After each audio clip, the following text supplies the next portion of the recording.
రేవంత్ కోపం వచ్చింది ఏంటి? టీఆర్ఎస్ వాళ్ళు సినిమా పరిశ్రమను అడ్డుపెట్టి తనను విమర్శిస్తుంటే సినిమా పరిశ్రమ వాళ్ళు స్పందించరు, ఇదేం పద్ధతి అన్నటువంటి. అంటే వాస్తవంగా సినిమా వాళ్ళు ఏం చూస్తారు, ఒక రాజకీయ పార్టీ ఇంకో రాజకీయ పార్టీని విమర్శిస్తుంది, లేదా ప్రతిపక్షం అధికార పక్షాన్ని విమర్శిస్తుంది. మధ్యలో వీళ్ళు దూరతే ఏమవుతుంది, ఇప్పుడు ప్రతిపక్షంలో ఉన్న రేపు అధికారంలోకి వస్తే మళ్ళీ ఇలా నేర్పిస్తారు. కాబట్టి వాళ్ళు ఏం నోరు మీద పట్టలేదు. కానీ అట్లా చేయనప్పుడు నేను మీకెందుకు సహకరించాలి అంటూ ఏదైతే పుష్ప సినిమా వివాదం తర్వాత సినిమా రంగాన్ని ఒక ఆట ఆడుకున్నటువంటి రేవంత్ రెడ్డి దాన్ని సమర్థించేవాళ్ళు. ఇదివరకైతే జగన్ బాధ్యతగా వాళ్ళతో మాట్లాడినందుకు కూడా జగన్ని దోషిగా చూపించారు. అక్కడ వచ్చేటప్పటికి రివర్స్లో ఉంది. అది పక్కన పెడితే ఇప్పుడు వచ్చేటప్పటికి రేవంత్ రెడ్డి చేసిన దెబ్బకి అర్జెంటుగా సినీ పరిశ్రమ దిల్ రాజు మీద పడింది ఆ భారం అంతా.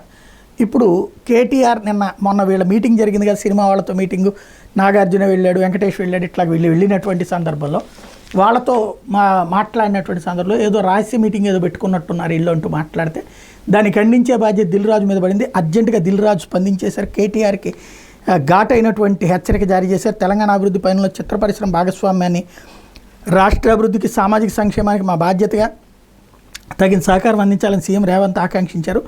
హైదరాబాద్ను గ్లోబల్ ఎంటర్టైన్మెంట్ హబ్గా తీర్చిదిద్దాలని ముఖ్యమంత్రి బలమైన సంకల్పాన్ని మేము అందరం స్వాగతించాం.